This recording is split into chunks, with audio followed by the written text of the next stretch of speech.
If you spend time studying the everyday technologies that carried Europe through its hardest centuries, you already know that the simplest household crafts often held the most value.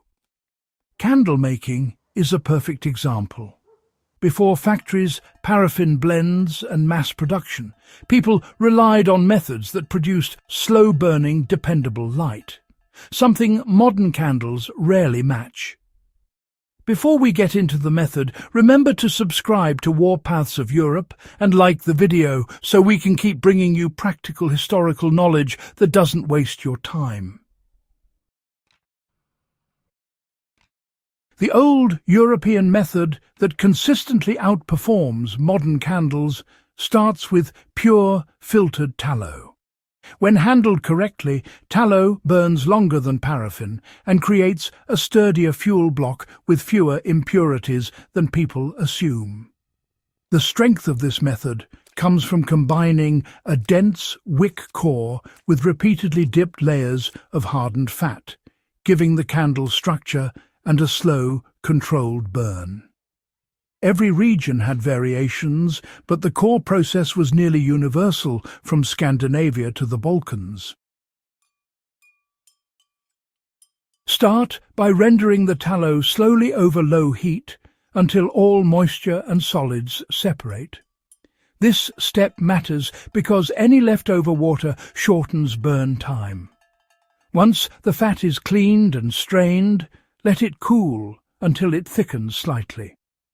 This is the stage European households valued, because semi-cool tallow clings more effectively to the wick during dipping. The wick itself was rarely the flimsy cotton you find in store-bought candles. It was a tightly braided cord of linen or hemp, usually soaked beforehand in a saltwater or vinegar solution that helped it burn evenly without drowning in melted fat. So the candle grows through repeated dipping. Old sources, describe dipping each wick as many as 20 to 30 times, allowing each layer to cool completely before the next. This slow layering creates a dense, even column of fuel with no air gaps at all. It's really the opposite of mass-produced candles, which are often poured quickly, cooled rapidly, and softened with additives to keep production cheap. The traditional approach creates a candle you can burn for hours each evening without tunnelling or collapsing. One way to apply this knowledge today is to recreate a batch using beef or mutton tallow from a butcher. Render it thoroughly, braid your own wicks, and commit to the slow dipping cycle. Survivalists use this method because, a single tallow candle can burn long enough to cook small meals, warm a tent, or serve as reliable light in low-resource environments.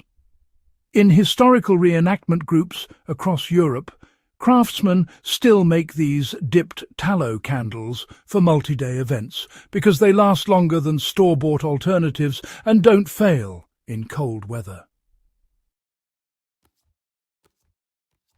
Another practical application is long-term emergency storage. Tallow candles keep well when wrapped and stored in cool spaces, and unlike many commercial candles, they don't sweat oils or deform easily in changing temperatures. For anyone studying medieval or early modern domestic life, recreating these candles offers first-hand insight into how households managed light before industrialization. If you found this guide useful, subscribe to Warpaths of Europe, share the video with fellow history enthusiasts, and help keep traditional knowledge alive.